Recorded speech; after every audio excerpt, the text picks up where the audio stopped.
नमस्कार मित्रों, आज का हमारा विषय है RPSC first grade first paper history Swami Vivekananda. ये हमारे तीसरे नंबर के सामाजिक और धार्मिक समाज सुधारक हैं। इससे पहले हम राजा राम मोहन राय और स्वामी दयानंद सरस्वती के बारे में पढ़ चुके हैं और इनसे संबंधित जो प्रश्न पूछे गए थे उन पर भी हम पिछले वीडियो में हम चर्चा कर चुके हैं। तो उसी क्रम में आज हमारे तीसरे समाज सुधारक हैं स्वामी विवेकानंद, और इसी के साथ हमारा जो RPSC first grade first paper history का जो पहले पॉइंट के अंतर दूसरा जो पॉइंट है वो भी हम आज कंप्लीट कर चुके होंगे। तो आज हम पढ़ेंगे तीसरे हमारे समाज सुधारक हैं स्वामी विवेकानंद। तो सबसे पहले इनके जन्म की हम बात करते हैं। तो इनका जो जन्म है वो 12 जनवरी 1863 को कलकत्ता में हुआ था। तो जैसे हर व्यक्तित्व के बारे में हम सबसे पहले यही देखते हैं कि इनका जन्म कब हुआ था। तो स्वामी विवेकानंद के जन्म की बात करें तो तारीख याद रखनी है, 12 जनवरी 1863 को इनका जन्म हुआ था। और स्थान की हम बात करें तो कहाँ पर हुआ था, कलकत्ता में इनका जन्म हुआ था। इनके पिता के नाम की हम बात करें तो पिता का नाम विश्वनाथ दत्त था और इनकी माता का नाम भुवनेश्वरी था। इनके बचपन का नाम नरेंद्र नाथ दत्त था। तो यहाँ से यही प्रश्न बनता है कि स्वामी विवेकानंद के बचपन का नाम क्या था। तो हमारा जवाब हो जाएगा नरेंद्र नाथ दत्त। गुरु रामकृष्ण परमहंस से शिक्षा प्राप्त करने के बाद इनका नाम विविदिशानंद रखा गया। तो यहाँ से बहुत ही इम्पोर्टेंट एक इनका नाम है और वो नाम है विविदिशानंद। तो सबसे पहले हमने ऊपर देखा था कि इनके बचपन का नाम था नरेंद्र नाथ दत्त। उसके बाद इन्होंने आध्यात्मिक गुरु किसे बनाया था, तो वो नाम भी आपको याद रखना है। रामकृष्ण परमहंस को स्वामी विवेकानंद ने अपना आध्यात्मिक गुरु बनाया। और रामकृष्ण परमहंस से शिक्षा प्राप्त करने के बाद यहाँ से प्रश्न बनता है कि स्वामी विवेकानंद किस नाम से जाने गए या फिर स्वामी विवेकानंद का क्या नाम रखा गया। तो इस प्रश्न का हमारा आंसर हो जाएगा विविदिशानंद नाम रखा गया। नेक्स्ट पॉइंट है कि खेतड़ी राजस्थान के राजा अजीत सिंह जी ने उनका नाम विविदिशानंद से विवेकानंद रखा। बहुत ही इम्पोर्टेंट पॉइंट है कि नरेंद्र नाथ का विवेकानंद नाम कौन से राजा के द्वारा रखा गया या विवेकानंद की उपाधि कौन से राजा के द्वारा दी गई थी। तो इस प्रश्न का हमारा आंसर हो जाएगा राजस्थान जो झुंझुनू के अंतर्गत आने वाले जो खेतड़ी गांव है उसके जो राजा थे अजीत सिंह जी, उन्होंने ही इनका नाम विवेकानंद रखा था। और अपने जीवन का जो सर्वाधिक समय है उन्होंने लास्ट में खेतड़ी में ही बिताया था। और अजीत सिंह जी के साथ इनका बहुत ही गहरा संबंध था। जब 1893 में ये शिकागो गए थे तो शिकागो भेजने का जो सर्वाधिक जो योगदान रहा था वो भी किसका रहा था, वो भी अजीत सिंह जी का ही रहा था। नेक्स्ट बिंदु है स्वामी विवेकानंद जी से संबंधित कि खेतड़ी में जो साफा उन्हें पहनाया गया वैसा ही साफा स्वामी जी अंत समय तक पहने रहे। तो आपने देखा होगा स्वामी विवेकानंद जी का आपने चित्र भी देखा होगा। तो चित्र में उन्होंने एक अलग ही तरह का साफा बांध रखा है। तो प्राचीन समय में एक परंपरा थी कि किसी भी दरबार में यदि जाया करते थे तो साफा पहनना वहाँ पर आवश्यक था। तो इसी क्रम में उनको स्वामी जी को खेतड़ी में दरबार में जाने से पूर्व साफा पहनाया गया था और उस साफे को पहनने के बाद स्वामी जी ने अंत समय तक उसी तरह का वो साफा पहनते रहे। नेक्स्ट हमारा बिंदु है कि 1896 में स्वामी विवेकानंद के द्वारा कलकत्ता में रामकृष्ण मिशन की स्थापना की गई थी।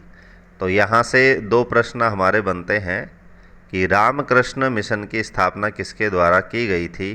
तो इस प्रश्न का हमारा जवाब हो जाएगा स्वामी विवेकानंद के द्वारा। दूसरा प्रश्न बनता है कि कब की गई थी। तो 1896 में की गई थी और कहाँ पर इसकी स्थापना की गई थी, कलकत्ता में रामकृष्ण मिशन की स्थापना की गई थी। तो रामकृष्ण मिशन की स्थापना कलकत्ता में स्वामी विवेकानंद के द्वारा 1896 में की गई थी। नेक्स्ट हमारा बिंदु है कि मिशन का उद्देश्य यानी रामकृष्ण मिशन की जो स्थापना की गई थी उसका उद्देश्य था रामकृष्ण परमहंस जी की शिक्षा का प्रचार प्रसार करना। तो स्वामी विवेकानंद जी के जो आध्यात्मिक गुरु थे रामकृष्ण परमहंस जी, उनकी शिक्षा का, उनके विचारों का, उनकी जो भी बातें थी उनका प्रचार प्रसार करने के लिए ही स्वामी विवेकानंद के द्वारा रामकृष्ण परमहंस की स्थापना की गई थी। तो मिशन के उद्देश्य की बात करें तो इसका जो प्रमुख उद्देश्य यही था कि रामकृष्ण परमहंस जी की मृत्यु के बाद उनके जो विचार थे, उनकी जो शिक्षा थी, उनका प्रचार प्रसार करना। एक कथन की बात करें तो जैसे हमने सभी समाज सुधारकों के बारे में और सभी जो हमारे राष्ट्रवादी नेता हैं उनके कथनों की भी हमने बात करी है और उनको भी हमने पढ़ा है। तो यहाँ पर एक कथन है कि सभी धर्मों का सार एक है और मानव की सेवा ही ईश्वर की सेवा है। ये कथन है रामकृष्ण परमहंस की। ऊपर वाले पॉइंट में हमने पढ़ा था कि मिशन का उद्देश्य था रामकृष्ण परमहंस जी की शिक्षा का प्रचार प्रसार करना, और नीचे वाले पॉइंट में हमने रामकृष्ण परमहंस जी की शिक्षा के बारे में, विचार के बारे में यहाँ पर पढ़ा है कि रामकृष्ण परमहंस जी ने अपने जीवन में क्या शिक्षा दी थी। तो उन्होंने कहा था कि सभी धर्मों का सार एक है। तो जितने भी संसार में जो धर्म संचालित थे उस समय, ईसाई, हिंदू धर्म था, जितने भी धर्म थे, तो उन्होंने ये कहा कि सारे धर्मों का जो सार है, निष्कर्ष है, वो एक है और मानव की सेवा ही किसकी सेवा है? ईश्वर की सेवा है। यानी रामकृष्ण परमहंस जी का मानना था कि मानव की सेवा करना ही ईश्वर की सेवा करना है। तो ये कथन यदि पूछा जाता है परीक्षा में, तो इस कथन को कहने वाले जो व्यक्ति थे वो कौन थे? रामकृष्ण परमहंस। नेक्स्ट हमारा बिंदु है 1893 में विवेकानंद शिकागो में विश्व धर्म सम्मेलन में भाग लेने गए। तो स्वामी विवेकानंद जीवन के महत्वपूर्ण ये घटना है, महत्वपूर्ण ये प्रश्न है कि स्वामी विवेकानंद जी शिकागो में विश्व धर्म सम्मेलन में भाग लेने कब गए थे? तो इसका आंसर हो जाएगा 1893 में। शिकागो धर्म सम्मेलन में स्वामी विवेकानंद के द्वारा भाषण देने के बाद में वहाँ का तत्कालिक एक समाचार पत्र निकलता था, द न्यूयॉर्क हेराल्ड समाचार पत्र। तो उनके भाषणों को सुनकर, उनकी प्रभावशालिता को देख कर के और द न्यूयॉर्क हेराल्ड में ये बात वहाँ पर समाचार पत्र में लिखी गई थी। तो द हेराल्ड ने क्या लिखा था कि शिकागो धर्म सम्मेलन में विवेकानंद ही सर्वश्रेष्ठ व्यक्ति है। उनके भाषण सुनने के बाद लगता है कि भारत जैसे समुन्नत राष्ट्र में ईसाई प्रचारकों को भेजा जाना कितनी मूर्खता की बात है। तो स्वामी विवेकानंद जी ने इतना शानदार उद्बोधन किया, इतना शानदार भाषण वहाँ पर दिया भारत का नेतृत्व करते हुए कि वहाँ के समाचार पत्रों ने भी उनकी प्रशंसा की और प्रशंसा ना करने से वो रुक नहीं सके। तो इस तरह से उन्होंने प्रशंसा की है कि शिकागो धर्म सम्मेलन में विवेकानंद ही सर्वश्रेष्ठ व्यक्ति है। यहाँ तक कि जितने भी देशों से प्रतिनिधि आए थे उन सब में सर्वश्रेष्ठ किसको बताया गया? विवेकानंद को। और उनके भाषण को सुनने के बाद ये लगता है कि भारत जैसे समुन्नत यानी आध्यात्मिक रूप से जो उन्नत जो राष्ट्र है, उस ऐसे राष्ट्र में ईसाई धर्म के प्रचारकों को भेजा जाना हमारी मूर्खता की बात है। तो उन्होंने कहा कि हिंदू जो धर्म है जिसकी बात स्वामी विवेकानंद ने करी है वो सर्वश्रेष्ठ धर्म स्थापित होता है उनके भाषणों को देखकर। 1896 की हम बात करते हैं तो 1896 में न्यूयॉर्क में वेदांत सोसाइटी की स्थापना करी थी। तो यहाँ से यही प्रश्न बनता है कि वेदांत सोसाइटी की स्थापना किसके द्वारा की गई थी? तो स्वामी विवेकानंद जी के द्वारा की गई थी। कहाँ पर की गई थी? न्यूयॉर्क में की गई थी। और कब की गई थी? 1896 में की गई थी। 1897 की हम बात करते हैं तो मई 1897 में वेलूर में रामकृष्ण मिशन की स्थापना करी थी। तो सबसे पहले हमने देखा था कि स्वामी विवेकानंद जी ने कलकत्ता में रामकृष्ण मिशन की स्थापना करी थी। तो उसी क्रम से इसकी बहुत सारी शाखाएं भारत में बाद में स्थापित की गई थी। तो प्रमुख रामकृष्ण मिशन की एक और अन्य शाखा की हम बात करें तो मई 1897 में इन्होंने एक प्रमुख शाखा और स्थापित की और वह कहाँ पर की थी? वेलूर में इन्होंने रामकृष्ण मिशन की स्थापना करी थी। नेक्स्ट हमारा बिंदु है 1900 में विश्व धर्म चर्चा के लिए ये पेरिस गए। तो जिस तरह से 1893 में ये अमेरिका के शिकागो में धर्म सम्मेलन में गए थे, उसी तरह से 1900 की हम बात करें तो सन 1900 में विश्व धर्म पर चर्चा करने के लिए स्वामी विवेकानंद जी कहाँ गए थे? तो पेरिस गए थे। नेक्स्ट बिंदु है, विवेकानंद ने अंग्रेजी में प्रबुद्ध भारत समाचार पत्र और बंगाली में प्रबोधनी नामक पत्रिका का संपादन किया था। तो पत्र पत्रिकाओं से संबंधित यदि प्रश्न, स्वामी विवेकानंद जी से संबंधित प्रश्न यदि पूछा जाता है तो इनसे संबंधित एक समाचार पत्र है जिसका नाम है प्रबुद्ध भारत। और प्रबुद्ध भारत की भाषा की हम बात करें तो ये समाचार पत्र अंग्रेजी भाषा में संपादित किया गया था। और इसके अलावा स्वामी विवेकानंद जी ने एक पत्रिका भी निकाली थी जिसका नाम था प्रबोधनी। और प्रबोधनी का यदि हम भाषा की बात करें तो प्रबोधनी की भाषा जो है वो बंगाली थी। दोनों ही इम्पोर्टेंट है, प्रबुद्ध भारत और प्रबोधनी, आपको नाम याद रखना है और दोनों की भाषा को भी आपको याद रखना है। और इनके जो संपादन करने वाले समाज सुधारक थे स्वामी विवेकानंद, वो भी आपको याद रखना है। कथनों की हम बात कर रहे थे तो एक कथन है कि मैं एक ही ईश्वर को मानता हूँ जो सभी आत्माओं की आत्मा है और सबसे ऊपर है। तो ये कथन किसका है? ये कथन स्वामी विवेकानंद जी का है। तो कथन से संबंधित प्रश्नों को भी आजकल परीक्षाओं में शामिल किया जाता है। पिछले वीडियोज़ में भी मैंने आपको ये बात बताई थी।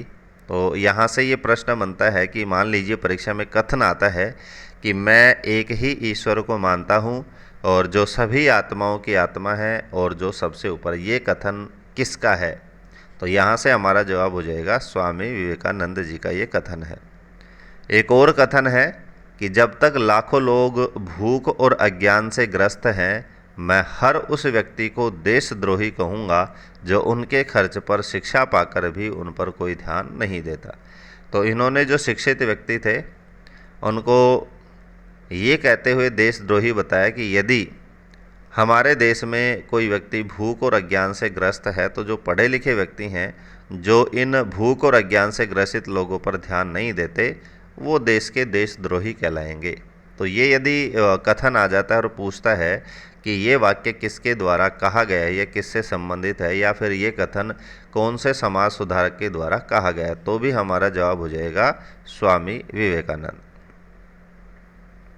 एक कथन और है कि पाप और दुख का कारण कमजोरी होती है और कमजोरी से अज्ञानता आती है और अज्ञानता से दुख आते हैं।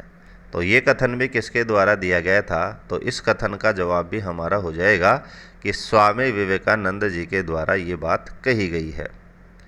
और इनका जो सबसे प्रसिद्ध जो कोटेशन है, सबसे प्रसिद्ध जो नारा है जो इनके जीवन से जुड़ा हुआ है और जो हमें हमेशा प्रेरित करता रहता है, और आप भी यदि अच्छी तैयारी करना चाहते हैं तो जहाँ भी आप तैयारी कर रहे हैं इसको एक कागज़ पर लिख करके मोटे मोटे अक्षरों में और वहाँ पर आप चिपका लें और बार बार इसका यदि अध्ययन करेंगे तो आप भी हमेशा प्रेरित रहेंगे। तो उन्होंने कहा है कि उठो, जागो और तब तक मत बैठो जब तक लक्ष्य प्राप्त न हो जाए। तो जब भी आपको भी आलस्य आए तो स्वामी विवेकानंद जी के इस वाक्य का आप बार बार अध्ययन करें तो आप में अंदर से एक अलग ही प्रेरणा जग जाएगी।